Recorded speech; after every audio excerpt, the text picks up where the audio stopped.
반갑습니다. 귀하고 복된 수요 오전 예배에 오신 여러분과 또 오늘 또 우리가 요한일서 성경 공부 두 번째 시간입니다. 마지막 시간 성경 공부 시간에 오신 여러분도 진심으로 환영합니다. 우리 잠깐 인사 나누겠습니다. 반갑습니다. 환영합니다.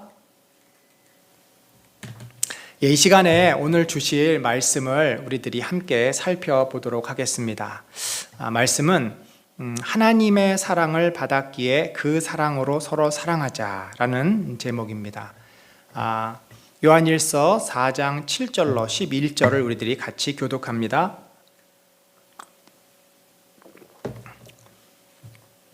사랑하는 자들아, 우리가 서로 사랑하자. 사랑은 하나님께 속한 것이니 사랑하는 자마다 하나님으로부터 나서 하나님을 알고 사랑하지 아니하는 자는 하나님을 알지 못하나니 이는 하나님은 사랑이심이라. 하나님의 사랑이 우리에게 이렇게 나타난 바 되었으니 하나님이 자기의 독생자를 세상에 보내심은 그로 말미암아 우리를 살리려 하심이라. 사랑은 여기 있으니 우리가 하나님을 사랑한 것이 아니요 하나님이 우리를 사랑하사 우리 죄를 속하기 위해 화목제물로 그 아들을 보내셨음이라. 사랑하는 자들아, 하나님이 이같이 우리를 사랑하셨은즉 우리도 서로 사랑하는 것이 마땅하도다. 아멘. 여러분, 이제 저희가 요한일서 지난주부터 살펴보고 있습니다. 우리가 이제 진도상 요한일서를 오늘까지 마무리를 하려고 합니다. 그래서 우리가 지난주에 거의 1장, 2장을 살펴보았고요. 오늘은 2장 끝부분부터 시작해서 5장까지 함께 살펴봅니다. 이 요한일서가 특별히 사도 요한이 에베소와 그 소아시아 7교회를 목회했던 사도 요한이 그 7교회에 들어와 있는 거짓 교사들, 특별히 그 영지주의자들의 영향을 받은 그 이단들의 가르침을 특별히 염두에 두고 그들의 잘못된 가르침과 그들의 영향으로부터 성도들을 보호하고 우리를 구원하신 하나님의 진정한 목적이 무엇인지를 밝히 알려주는 그런 귀한 책입니다. 그래서 이 요한 일서의 전반에 흐르는 두 가지 주제를 여러분이 꼭 기억하셔야 됩니다. 첫 번째는 육신으로 오신 예수 그리스도를 부인하는 자는 누굽니까? 진리를 받아들이지 않는 자다. 곧 우리를 구원하신 우리 주 예수 그리스도는 육신의 몸을 입고 아기 예수로 태어나셔서 동정녀 탄생을 통해 이 땅에서 공생애를 사시다가 죽으신 후 부활 승천하신 바로 그 예수 그리스도임을 믿는 자마다 영생을 얻었다라는 것이 중요한 주제 하나이죠. 왜냐하면 당시에 그 영지주의자들은 예수는 육신으로 온 것이 아니라 영이 임했다고 이야기를 합니다. 그리스도의 영이 예수라고 하는 사람에게 임했다가 떠나간 것이다. 잘못된 설명입니다. 두 번째는 바로 사랑입니다. 하나님이 사랑이시고 우리를 사랑하셨고 또 우리가 그 사랑을 배웠고 그러니 이제 우리가 사랑하자라는 것이 아주 명쾌하고 분명한 사도 요한의 주장이요 성경의 가르침입니다. 자, 그래서 지난주에는 저희가 1, 2장이 주로 그 하나님의 사랑 안에 있는 자라면 빛 가운데 행한다. 이 영지주의자들이 특별히 어떤 주장을 하냐면 우리의 구원은 우리의 영혼만 받으면 되니까 영적인 깨달음이 구원이니까 육신의 삶, 이 육신은 죄악 가운데 있고 악한 것인데 그것은 우리가 신경을 쓰지 않아도 된다. 그러니까 어디로 흘러요? 방종으로 흐르고 타락으로 흐르고 우상 숭배와 간음과 이 세상의 모든 죄를 아무 꺼리낌 없이 짓는, 그래서 어두움 가운데 사는 것을 아무렇지도 않게 생각하는 그런 잘못된 주장을 합니다. 여기에 이제 교인들이 영향을 받는 거죠. 얼마나 매력적입니까? 얼마나 내 육신의 욕구대로 해도 아무런 문제가 없다. 그러니 얼마나 자유롭겠어요. 그런데 지난주에 강조는 뭡니까? 하나님의 사랑 안에 있는 자, 하나님의 사랑을 입었다고 하는 자, 하나님으로부터 나왔다고 하는 자들은 반드시 빛 가운데 있어야 된다. 왜냐하면 하나님이 빛이시기 때문에. 그렇죠? 논리적이지 않습니까? 얼마나 분명합니까? 하나님으로부터 구원을 받았는데 어둠 가운데 있다. 그것은 구원을 받지 않았다라는 증거다. 잘못된 것이다 라고 분명히 얘기합니다. 자, 그래서 이제 이번 주부터는, 오늘은 하나님의 자녀로 이제 서로 사랑하라 라는 이 사랑에 대한 이야기를 두 번째, 세 번째, 네 번째에서 하는데, 이 구조를 보면은 그 본문 1장, 2장, 3장, 4장이 딱 맞아 떨어지는 것은 아니고 앞뒤가 조금 한두 절씩 이렇게 더 지나가기도 하고 합니다. 그래서 두 번째가 2장 29절로 4장 6절, 하나님의 자녀로 서로 사랑하라. 너희가 이제 하나님의 사랑을 입었고 하나님의 자녀가 되었으니. 또 세 번째는 예수를 통해 하나님의 사랑을 받았기에 서로 사랑해야 한다. 사실은 계속 반복되는 강조입니다. 이 내용을 이렇게 저렇게 설명을 하는 거죠. 자, 마지막은 어떻게 보면 이 구조를 전체적으로 보면요, 첫 번째와 마지막 그 단락은 이 믿음에 대해서, 우리가 하나님을 믿는다면은 빛 가운데 행해야 되고, 또 하나님의 아들이신 예수 그리스도를 믿는 자가 영생을 얻는다. 그러니까 구원에 대한 문제를 강조하고 있다면, 두 번째, 세 번째 문단은 사랑에 대해서, 두 번째는 하나님의 자녀로서, 또 세 번째는 예수 그리스도를 통한 하나님의 엄청난 사랑을 받았으니까 우리가 또 서로 사랑해야 된다. 그래서 이 전체 내용은 구원과 사랑에 대한 내용을, 믿음과 사랑에 대한 내용을 다루고 있다, 이렇게 보시면 되겠습니다. 자, 오늘 그래서 저희가 두 번째 단락부터 봅니다. 자, 두 번째 단락의 전체 주제는 하나님의 자녀로 서로 사랑하라. 자, 하나님의 자녀와 사랑하라는 것이 어떤 관계가 있는지 설명을 해봅시다. 하나님의 사랑으로 우리가 하나님의 자녀가 되었다. 자, 첫 번째 시작은 그거예요. 우리가 어떻게 하나님의 자녀가 됩니까? 하나님께서 우리를 사랑하셨으니까 우리가 하나님의 자녀가 된 것이다. 자, 29절 또 3장 1절 보면 이렇게 돼 있어요. 너희가 그의 의로우신 줄을 알면 의를 행하는 자마다 그에게서 난 줄을 알리라. 자, 하나님은 의로운 분 아닙니까? 그러면 우리가 하나님으로부터 구원을 받았는지, 아니면 내 스스로 내가 교회에 나왔는지, 내가 하나님의 부르심을 받고 하나님의 사랑으로 구원을 받았는지, 아니면 내 마음대로 내가 신앙생활을 한 건지 어떻게 알 수 있느냐? 그 차이가 무엇이냐? 어디서 그것을 발견할 수 있냐? 우리의 삶이 의로운가? 다른 말로 하면 빛 가운데 거하나, 우리가 하나님의 뜻대로 사나, 아니면 내 마음대로 살고 있고 세상 죄 속에 살고 있나, 이것을 보면은 알 수 있다는 거죠. 왜냐하면 하나님은 의로우신 분이기 때문에 그렇다는 것입니다. 자, 이게 이제 요한의 첫 번째 주장이고요. 자, 그러면서 또 이렇게 얘기를 해요. 아버지께서 어떠한 사랑을 우리에게 베푸사 하나님의 자녀라 일컬음을 받게 하셨는가? 너희 알지 않느냐? 하나님이 너희를 어떻게 사랑해서 이렇게 하나님의 자녀가 되게 하셨냐? 자, 이 말 속에는 엄청난 내용이 축약되어 있죠. 예수 그리스도의 십자가, 또 바울과 또 디모데, 실라, 이런 그 수많은 하나님의 종들이 소아시아를 다니면서 그들에게 복음을 전하고 그들의 신앙을 위해서 헌신했고 수고했고, 그리고 나서 요한 사도가 와서 그들을 또 사랑으로 돌보지 않았습니까? 자, 이 모든 사랑으로 그들을 하나님이 돌보셨다는 거죠. 너희는 알지 않느냐? 그래서 너희가 하나님의 자녀 된 거 아니겠느냐라고 그동안의 이야기를 상기시킵니다. 따라서 이제 이 요한이 주장하는 것은 하나님께로부터 난 자마다 죄를 짓지 아니하나니 이는 하나님의 씨가 그 속에 거하며 그도 범죄하지 못하는 것은 하나님께로부터 났습니다. 자, 이 분명한 논리라는 거죠. 분명한 사실은 하나님께로부터 온 자, 하나님의 부르심을 받은 자, 하나님의 자녀가 된 자는 절대로 죄 가운데 거할 수 없다는 것입니다.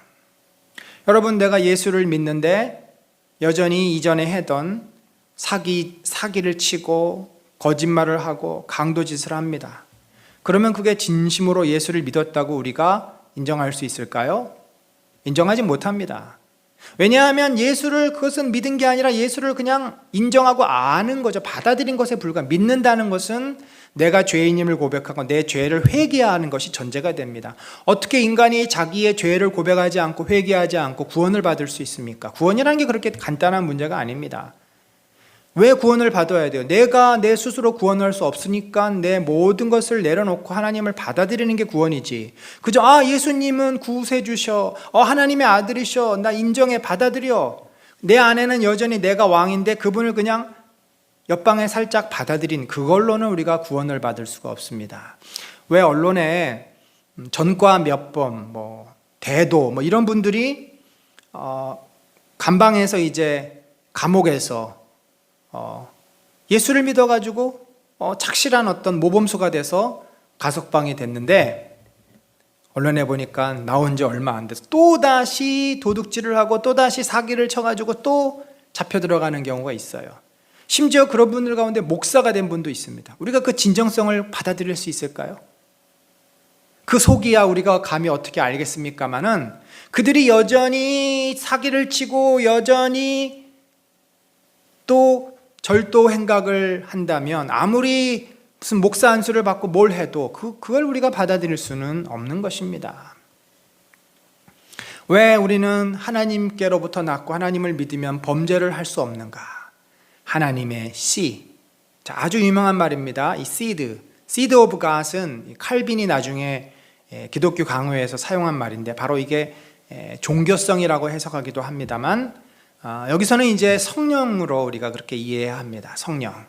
성령께서 우리 안에 계시기 때문에 우리가 죄를 지면 그 죄책감으로 고통스럽고 괴로워질 수밖에 없는 거죠.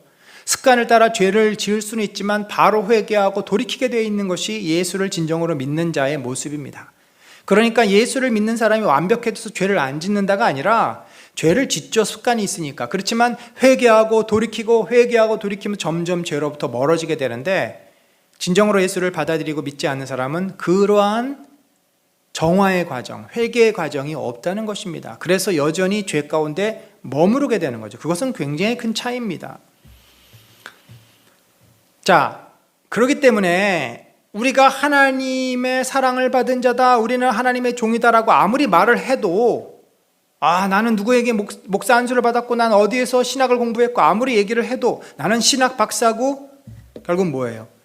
그의 삶이 빛 가운데 있나 어둠 가운데 있나가 그가 진정으로 하나님의 사람인지 아닌지를 판결해주는 기준점이 된다는 것입니다. 자, 10절에 이렇게 돼 있어요. 하나님의 자녀들과 마귀의 자녀들이 드러나나니. 자, 이렇게 마귀의 자녀들, 거짓말을 통해서 우상 숭배, 이단 사설을 가지고 교회 안에 들어온 이 마귀의 자녀들은 하나님의 자녀들처럼 빛 가운데 살 수가 없다는 거죠. 그들이 믿는 것이 누구예요? 자기 자신이고 또 사단의 어떤 세력이기 때문에 절대로 빛 가운데 거할 수 없습니다. 무릇 의를 행하지 아니하는 자 또는 그 형제를 사랑하지 아니하는 자, 하나님께 속하지 않았다. 이 요한 사도 서신에서는 이 형제 사랑이 굉장히 중요한 이슈입니다. 아마도 에베소와 그 당시 그 소아시아 일곱 교회가 오늘날처럼 사도 바울이 말하죠. 말세 사람들은 이기적이고 돈을 사랑하고, 그렇습니다. 오늘날도 똑같습니다. 사람들은 이기적이고 돈을 사랑하고 남에 대해서 자비를 베풀거나 배려하는 것이 극히 드뭅니다. 그 당시에도 마찬가지예요. 형제를 사랑하는 것이 너무나 어렵고 그것은 굉장히 그 특별한 사람만이 하는 것으로 생각됐던 문화가 그 안에 있었던 거죠. 따라서 요한은 우리가 하나님을 사랑한다, 내가 신앙이 있다라고 하면 반드시 형제를 사랑해야 한다는 것입니다. 그것이 증거라는 거죠. 이 상관관계는 오늘날에도 매우 중요하다고 볼 수 있습니다. 자, 그렇기 때문에 우리가 어떻게 해요? 계속 강조하는 게 뭐예요? 행함으로 서로 사랑하자. 우리는 형제를 사랑함으로 사망에 옮겨 생명으로 들어간 줄을 알거니와. 자, 우리가 사망에서 생명으로 옮겨진 것을 어떻게 아냐는 거죠. 나 주일날 예배 다녀, 나 성경 맺독했어. 그런 종교적인 행위, 개인의 신앙의 표현만으로는 그것으로도 좀 저 사람이 크리스찬이구나 알 수 있겠지만, 사실 진정한 기준점은 형제를 내가 얼마나 진심으로 사랑하느냐, 이웃을 내가 어떤 태도로 대하느냐가 매우 중요하다는 것입니다.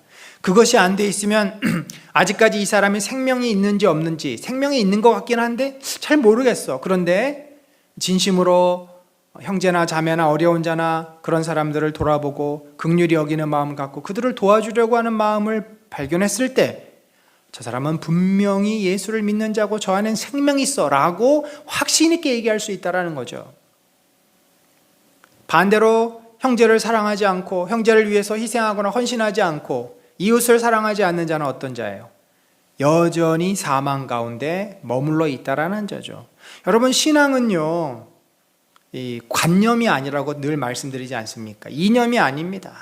세상 사람들은 아무 말 대잔치 아닙니까? 그냥 내뱉으면 뭐 무슨 약속이고 내뱉으면은 뭐 다 자기가 할 것처럼 얘기하지만 중요한 것은 저 사람이 말하는 것을 우리가 봐서는 안 되고 그 사람이 사는 삶, 행동하는 것을 봐야 된다라고 늘 얘기합니다. 그것이 인간이에요.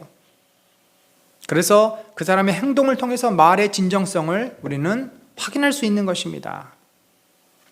자, 그런데 이게 형제를 단순히 사랑하지 않는 것뿐만 아니라 사랑하지 않는다는 반대 개념은 미워한다는 거잖아요. 무관심과 미워함인데 사랑하지 않을 뿐만 아니라 미워하게 되면 그건 뭐와 연관이 되냐면 살인이라고 얘기를 합니다.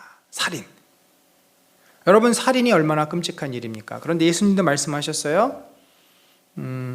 형제를 향해 라가라, 라카라고 하는 것은 이 멍청이, 바보 같은 놈, 이 쓸모없는 놈, 천하의 뭐 호레자식, 막 이런 아주 그냥 저주스러운 그 욕이죠. 무가치하다고 상대의 인격을 짓누르는, 짓밟는.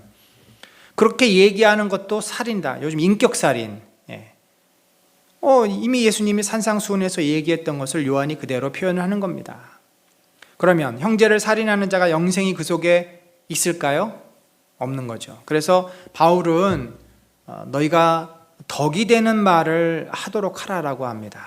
덕이 되는, 그러니까 우리의 입도 이 거칠어진 입, 지혜롭지 못한 일, 분노와 이 모든 세상의 더러운 것에 오염되어 있는 입도, 입이 곧 결국 뭐예요? 내 생각이죠. 내 마음이죠. 다 연결되지 않습니다. 이것이 다 정화가 돼야 된다. 회개하고. 그래서 우리가 늘 하나님을 묵상하고 또 하나님의 말씀 앞에 서는 게 우리 자신을 계속 정화하는 거 아니겠습니까? 나의 더러운 생각, 나의 아주 그 날카로운 그런 마음들, 분노의 감정, 아주 독설들, 이런 것들을 주님 앞에 다 내려놓고 정화하는 과정들이 필요한 것입니다. 결론이 그렇습니다. 결론이, 자녀들아, 우리가 말과 혀로만 사랑하지 말고 행함과 진실함으로 하자. 참 요즘 특별히 정치인들이 정말 새겨듣고 우리 목사들이 새겨들어야 될 이야기고, 또 우리 성도들도 우리 모두가 다 새겨들어야 될 얘기입니다. 우리가 말로는 뭐든지 다 해요. 제일 참 사람들을 만날 때마다 이렇게 정이 안 가고 마음이 안 가는 사람은 말로만 하는 사람입니다. 말로는 다 해요. 말로는 다 합니다. 그런데 뒤돌아서면 끝입니다. 그 사람의 말의 진정성이 없습니다. 그런 사람은 뭐 더 만나고 싶지도 않고 더 가까이 하고 싶지도 않지 않습니까? 그럼에도 우리가 그런 사람도 다 품어야 되겠지만 이 말과 혀로만 하는 거, 이거는 정말 내 신앙 자체를 망가뜨리는 아주 나쁜 습관입니다. 여러분이 우리가 예수 믿기 전에 말과 혀로만 하는 습관이 있을 수 있어요. 당장 그 위기를 모면하기 위해서. 또 말은 그렇게 했지만 뒤돌아놓고 하려니까 너무 귀찮고 힘들고 부담스럽고 여러 가지 이유로 결국은 못하는 경우도 있습니다. 뭐 여러 이유가 있겠죠. 그러나 이제는 우리가 그것을 바꿔야 돼요. 훈련해야 돼요.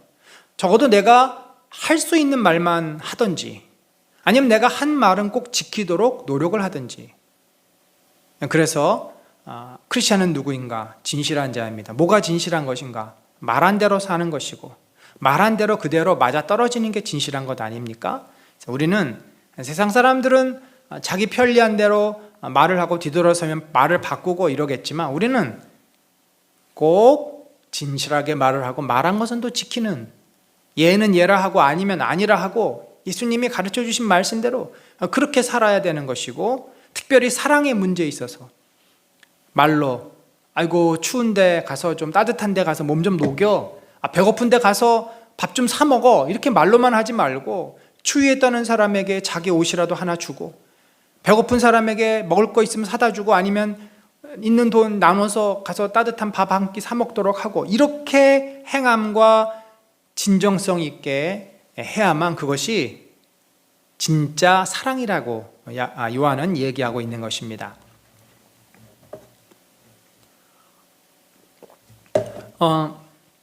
요한이 이 논리를 이 성경을 써 나가는 논리는 이거예요. 그러니까 양괄식이라고 우리가 보통 얘기하죠. 앞에서 강조한 것을 뒤에서 또 다시 한번 이야기합니다.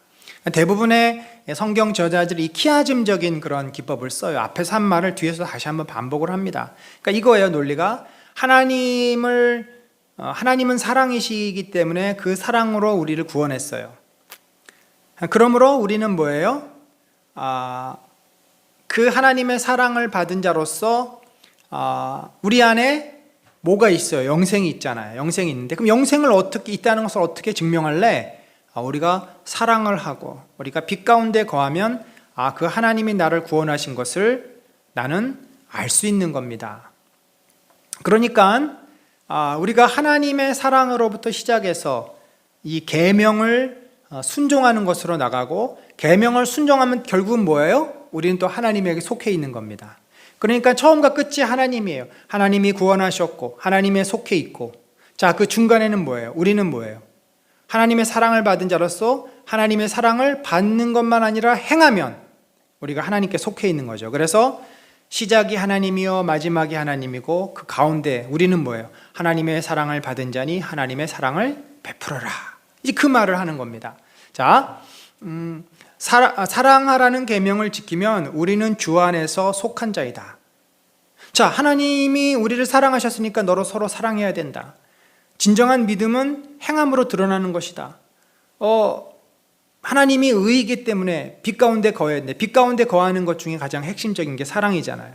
자, 지금 그런 논리로 이제 쭉 얘기했다면 너가 진짜 하나님에 거하는지 안 거하는지 어떻게 확인할 수 있는 줄 아니? 너가 형제를 사랑하고 그 계명대로 살면 너는 주 안에 있는 거야. 너는 주에 속한 자야. 다시금 이제 돌아가는 거죠. 그의 계명을 지키는 자는 주 안에 거하고 주는 그의 안에 거하시나니.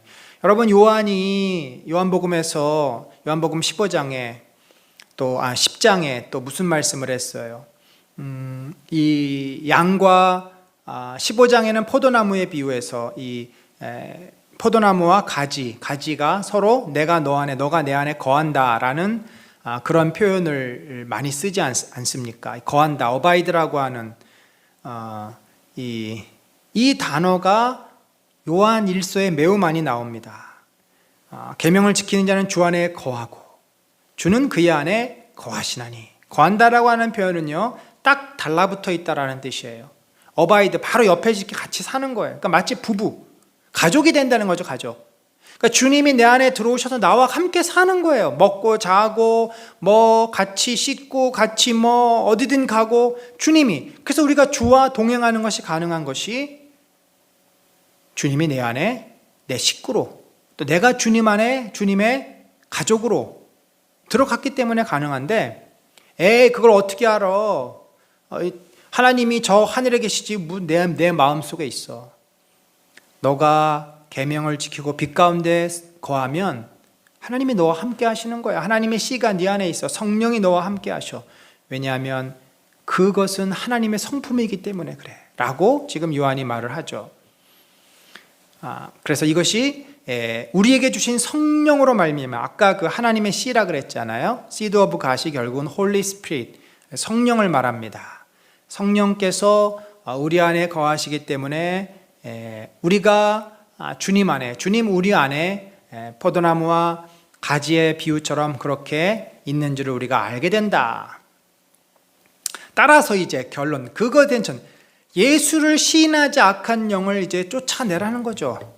이로써 너희가 하나님의 영을 알지니. 하나님의 영은 어떤 영이에요? 사랑의 영입니다. 빛의 영입니다. 의의 영입니다. 곧 그 하나님의 영은 성령이죠. 성령은 이제 이단들을 향해서 이렇게 얘기합니다. 예수 그리스도께서 육체로 오신 것을 시인하는 영마다 하나님께 속한 것이요. 자, 두 가지 주제라고 했죠. 하나님께서는 사랑이다. 우리가 사랑을 해야 한다. 그런데 그 하나님은 누구를 우리에게 우리가 구원받도록 하기 위해서 보내셨는가? 그의 아들 예수 그리스도. 그런데 그분은 육체로 오셨다라는 것을 강조하는 겁니다. 그런데 예수를 시인하지 아니하는 영마다, 거짓의 영, 이단의 영, 영지주의의 영이죠. 하나님께 속한 것이 아니니 이것이 곧 젖그리스도의 영이라. 사단이 그렇게 교묘하게 교리를 바꾸어서 교회에 침투한다는 거죠. 오리라 한 말을 너희가 들었거니와, 예수님께서 경고하셨어요. 예수님께서 세상을 혼란케 하는 자들이 있을 것이다. 너희가 핍박을 받을 것이다. 너희를 시험에 빠뜨릴 것이다. 지금 벌써 세상에 있느니라. 지금이라는 이 시점은 AD 90년 전후입니다. 그러니까 도케티시즘, 이 영지주의가 꽃을 피웠던 데는 100년에서 200년 사이예요. 그러니까 이 80년, 90년, 약 70년부터는 초기입니다. 영지주의 초기. 그러니까 그게 야고보서라든지 요한서신, 유다서 이런 데 보면은 이제 공동서신이라 그러죠. 그 서신에 보면은 이 도케티시즘이, 영지주의가 이미 그 사이에 스물스물 이렇게 들어간 것을 우리들이 볼 수 있습니다. 자, 그리고 나서 이제 우리가 세 번째로 넘어갑시다. 예수를 통해 하나님의 사랑을 받았기에 서로 사랑해야 한다. 자, 여기서는 이제 두 번째에서는 하나님의 사랑으로부터 시작해서 바로 그 빛과 의와 우리가 서로 사랑해라 라고 이제 강조했는데, 그 다음번에는 한 번 더 강조하잖아요. 4장에서 이제 강조할 때는 이 3장 마지막 부분이 뭐였어요? 예수의 영, 예수가 육신으로 온 것을 인정하는 자가 진정한 성도다. 그렇기 때문에 이제 예수 그리스도를 통한 사랑을 또 한 번 더 강조를 합니다. 사랑이신 하나님을 알았기 때문에 서로 사랑하자. 사랑하는 자들아 우리가 서로 사랑하자. 아주 중요하고 우리가 많이 인용하는 말씀입니다. 사랑은 하나님께 속한 것이니 사랑하는 자마다 하나님으로부터 나서 하나님을 알고, 사랑하지 아니하는 자는 하나님을 알지 못하나니 이는 하나님은 사랑이심이라. 아주 명쾌하고 분명합니다. 하나님은 사랑이시고 그 사랑이신 하나님께서 우리를 사랑하셔서 우리를 세상에서 구원해 주셨다는 거죠. 그러니까 하나님의 사랑 때문에 우리는 하나님으로부터 구원을 받았고, 그래서 하나님을 알게 됐다는 것입니다. 그런데 하나님을 사랑하지 않는 자, 또 이웃을 사랑하지 않는 자는 하나님을 알지 못하는 것이다. 사랑이 우리 신앙의 매우 중요한 면이죠. 그러니까 여러분, 이 믿음과 사랑은요 정말 동전의 양면입니다. 진정한 믿음이 있다. 예수 그리스도를 믿는 것인데 뭘 믿냐면, 가만히 내용을 보면은 뭐 십자가에 죽으시고 부활하시고, 사실 이걸 한마디로 말하는 게 뭐예요? 그게 사랑이에요. 사랑. 동전의 양면이잖아요. 이 동전을 보고서 이걸 가리킬 때, 한쪽 면을 가리킬 때 이거 동전이야 그러지, 이게 동전의 앞면이야, 이 동전의 뒷면이야, 물론 그렇게 구분하지만 그냥 이걸 가리키면 이건 동전 가리키는 거잖아요. 예수 그리스도의 십자가, 예수님이 이 땅에 오시고, 우리가 성탄절을 맞이하지만 오셔서 고난당하시고 순환당하시고 죽으시고 부활하시고, 이 모든 거를 한마디로 뭐라고 그래요? 그리스도의 사랑, 하나님의 사랑. 사랑 때문에 오신 거고 사랑 때문에 십자가를 지신 거잖아요. 그러니까 그거를 믿는다는 건 뭐예요? 하나님이 나를 사랑한다는 것을 믿는 거예요. 그 사랑을, 예수 그리스도를 받아들인다, 그분의 사랑을 받아들이는 겁니다.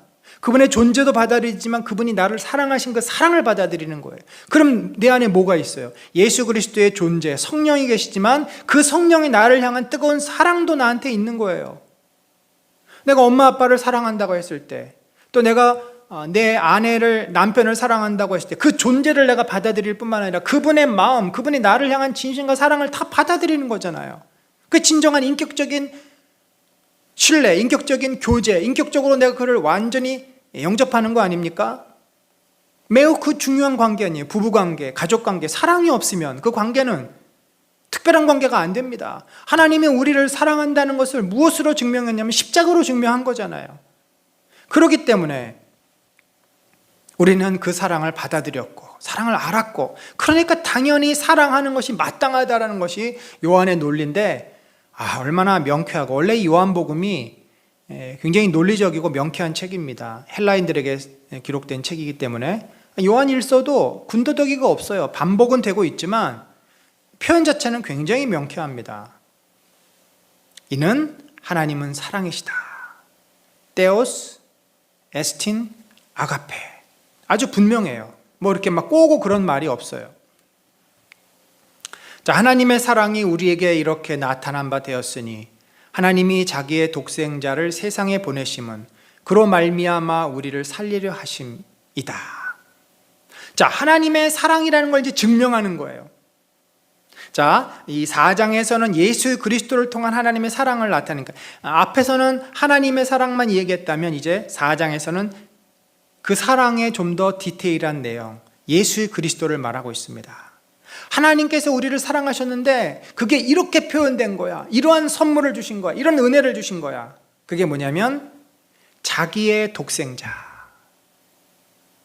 우리가 하나님이 정말 아들을 낳았다라는 표현보다 성경에 이제 비유라 그러죠. 하나님과 독생자 예수 그리스도는 동격이십니다. 삼위일체 아니세요.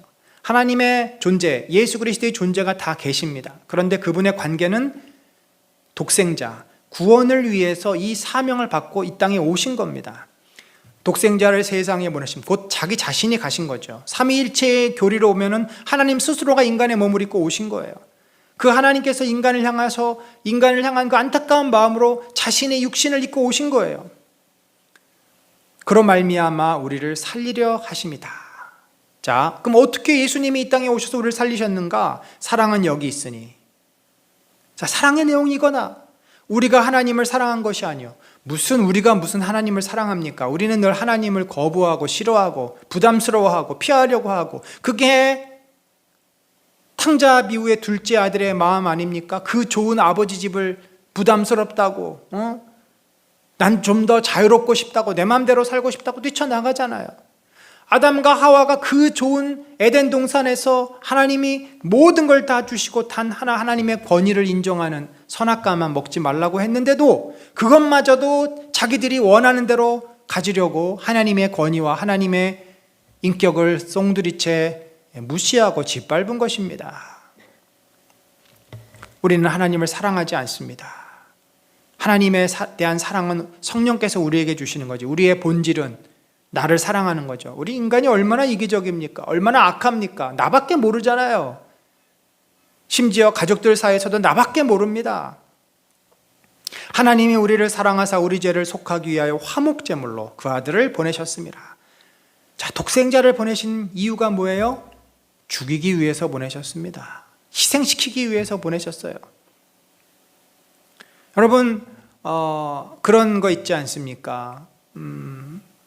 이제 그 두 나라가 전쟁의 위기에 있는데 이 약한 나라가 그 나라의 왕자를 사신으로 보내요. 분명히 이 두 나라가 악화 일로에 있는 그 관계를 회복하기 위해서 평화의 사절단으로 사신을 보내는데, 왕은 보내면서 아들아, 너가 정말 이 백성을 살리기 위한 중차대한 역할을 지금 맡은 거다.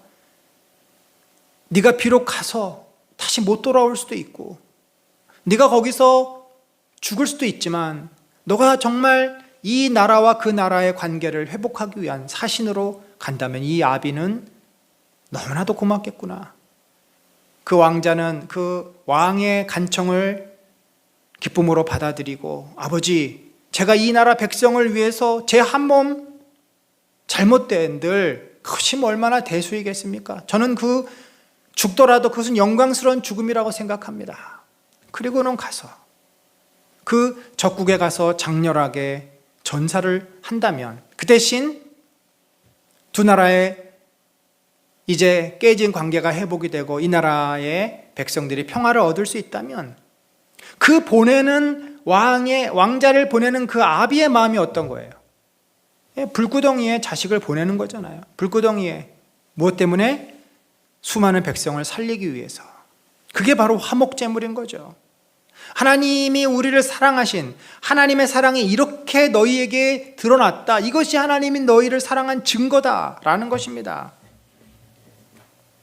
따라서 사랑하는 자들아, 결론입니다. 그러니까 중간중간에 결론들이 있어요. 하나님이 이같이 우리를 사랑하셨은즉 우리도 서로 사랑하는 것이 마땅하도다. 우리가 하나님으로부터 받은 것이 사랑이라는 거예요. 우리가 하나님의 사랑을 믿는 것입니다. 다른 거 믿는 거 아니에요.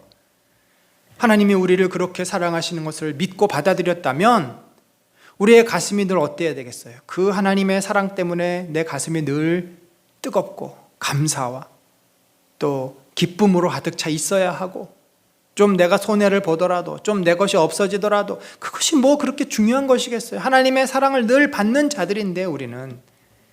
그러니까 내 것을 움켜잡고 욕심부리고 탐욕에 빠져있고 남을 배려하지 못하는 사람의 공통점은 뭐냐면요, 하나님의 사랑을 모르는 겁니다.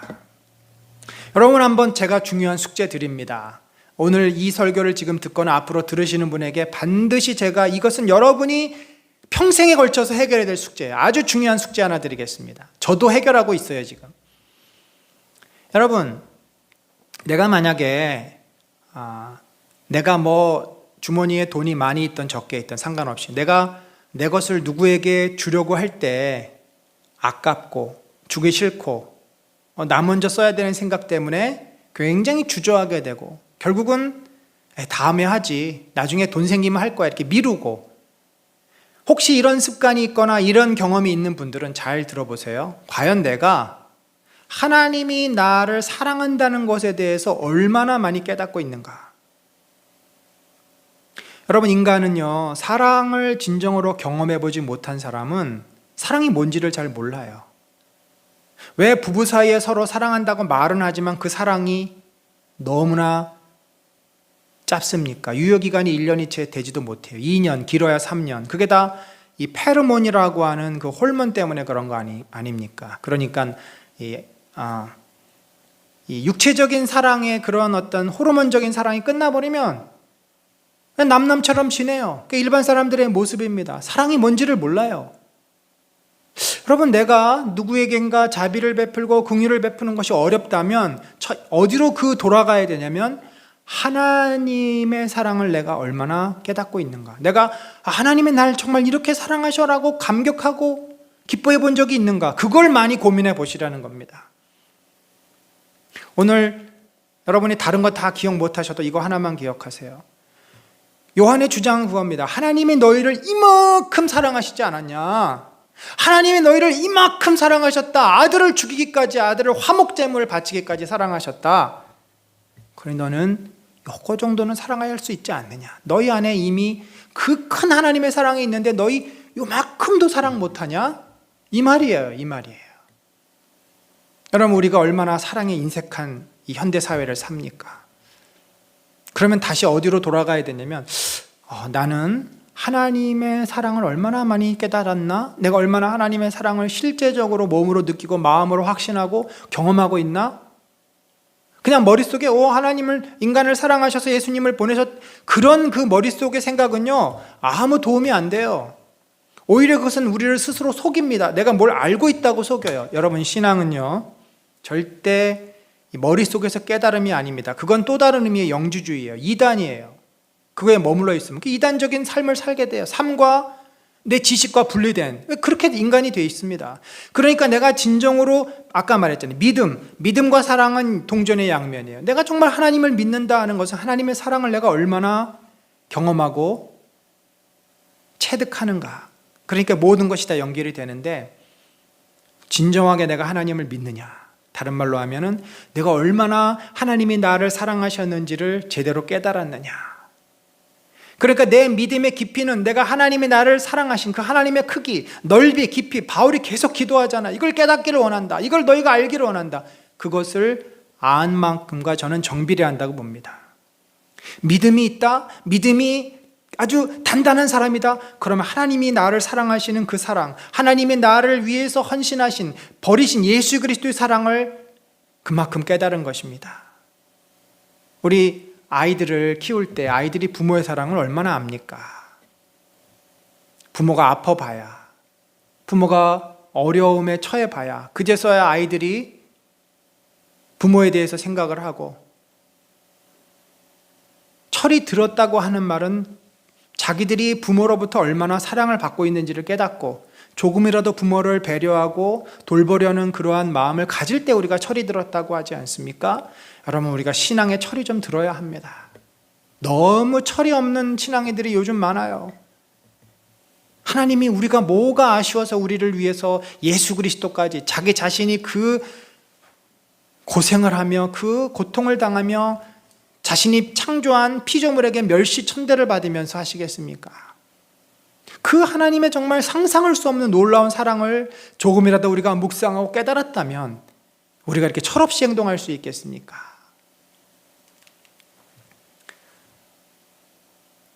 결국 우리가 서로 사랑하면 하나님이 어디 계세요? 공동체 안에 있는 겁니다. 우리 안에 있는 겁니다. 우리가 서로 사랑하면 하나님이 우리 안에 거하신다.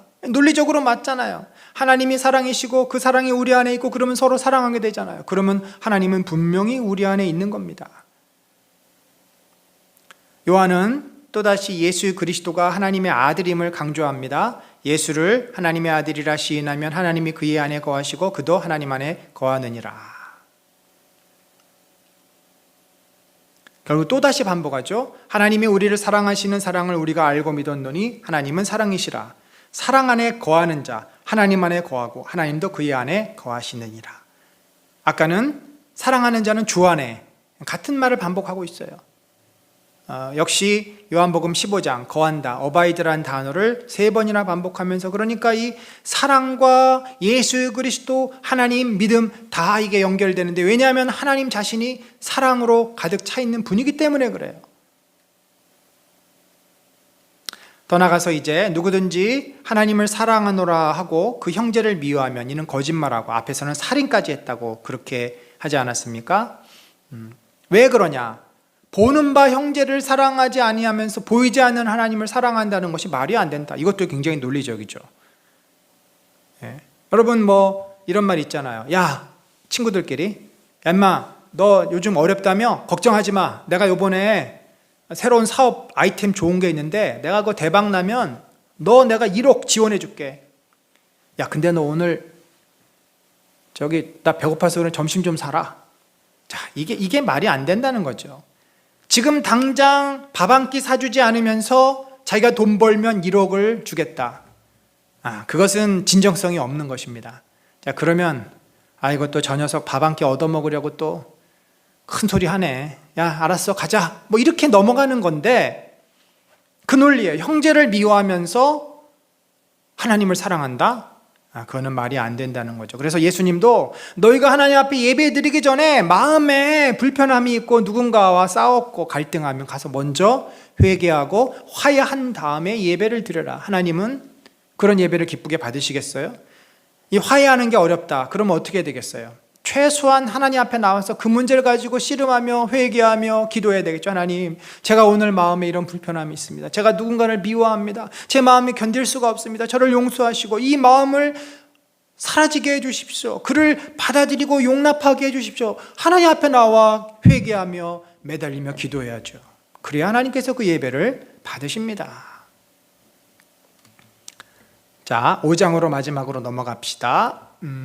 결국 하나님을 사랑한다는 것은 뭐예요? 또 반복이죠. 계명을 지키는 것이다. 그의 계명이 뭐예요? 서로 사랑하라. 예수님께서 내가 너희에게 새 계명, 여기서 말하는 그의 계명은 계속 예수님의 새 계명, 서로 사랑하라. 이로써 너희가 내 제자임을 세상 사람들이 알게 될 것이다. 자, 이제 5장을 다시 이런 식으로 마무리하는데, 그것은 뭐냐면 예수 그리스도의 믿음으로 마무리합니다. 자, 처음이 하나님을 믿는 자는 빛 가운데 거한다. 그다음에 2장에서는 하나님이 사랑이시니까 너희가 사랑해야 된다. 3장에서는 3, 4장에서는 예수 그리스도를 너희에게 보내주시기까지 화목제물로 희생하기까지 사랑하셨다. 그러니 너희가 서로 사랑하라. 이제 다시 5장에 와서는 예수 그리스도를 믿는 자가 영생을 가졌다는 겁니다. 아들이 있는 자에게는 생명이 있고, 그래서 맨날 우리 목사님, 동기 목사님들 중에 아들이 둘 있는 분이 계속 이걸 강조를 해요. 저는 딸 둘 있지 않습니까? 딸 있는 그 분들 앞에서 계속 이 말씀을 합니다. 그런 의미는 아닙니다. 뭐 아들이 있는 사람은 구원을 받았고 딸이 있는 사람은 그런 의미가 아니라, 아들이 있는 자는 무슨 말이에요? 예수 그리스도가 이 땅에 동정녀 탄생을 통해서 육신을 입고 오신 것을 믿는 자.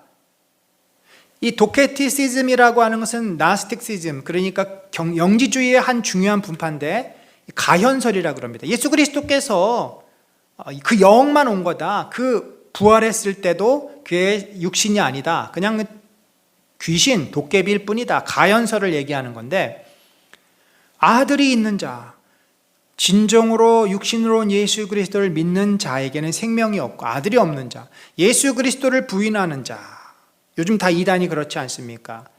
신천지, 정명석, 통일교, 다 모든 이단이 아들이 없어요. 자기가 예수 그리스도예요. 자기가 구세주예요.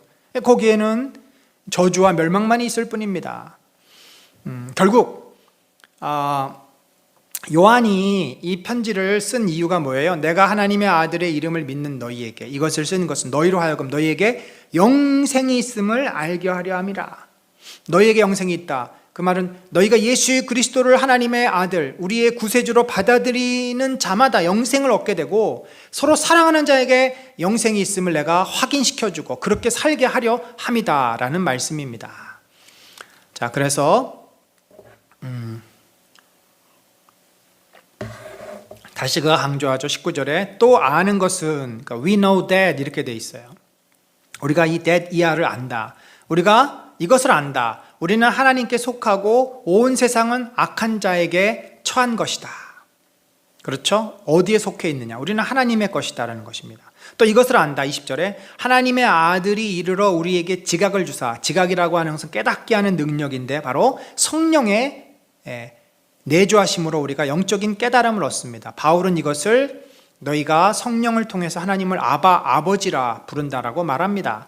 우리로 참된 자를 알게 하신 것과, 참된 자는 누구예요? 하나님과 예수 그리스도. 또한 우리가 참된 자 곧 그의 아들 예수 그리스도 안에 있는 것이다.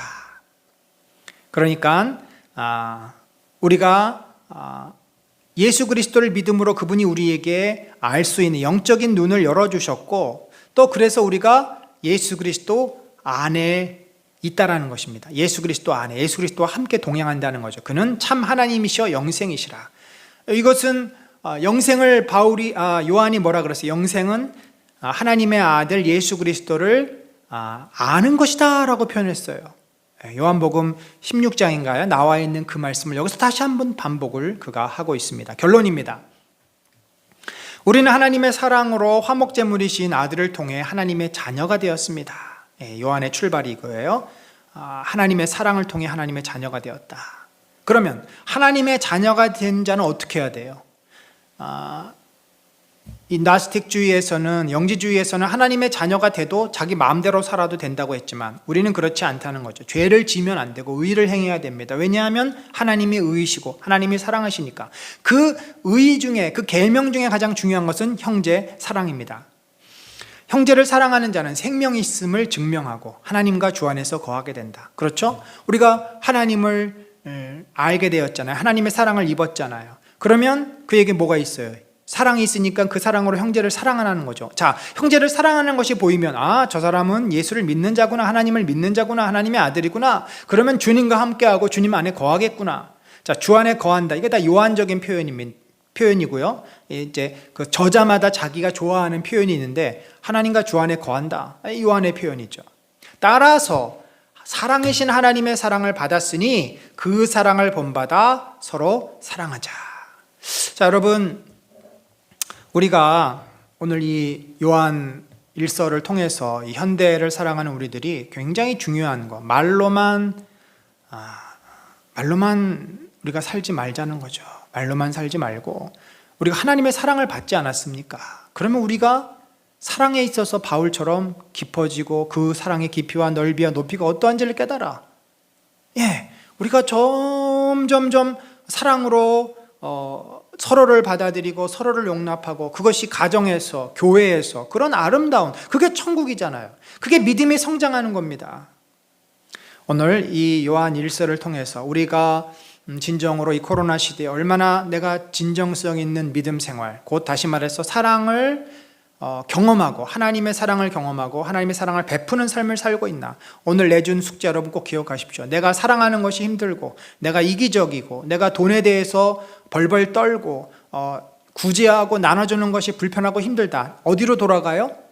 내가 가난해서 그런 그 눈에 보이는 현상이 아니라 하나님의 사랑을 내가 얼마나 알고 있나, 내가 하나님을 얼마나 신뢰하고 있나, 그 부분으로 돌아가셔서 기도하시고 질문해 보시기를 바랍니다. 오늘 이 말씀을 통해서 우리가 진정으로 영적으로 깨어있고 하나님을 아는 믿음을 갖기를 위해서 얼마나 노력합니까? 근데 여러분, 그것과 항상 무엇이 같이 가야 되냐면, 내가 주변 사람들을 긍휼히 여기고 따뜻하게 대하고 불쌍히 여기고 섬기고 나누고 하는 것과 같이 가야 되는, 그게 진짜 사랑임을 우리가 오늘 다시 한번 이 말씀을 통해서 알 수 있었습니다.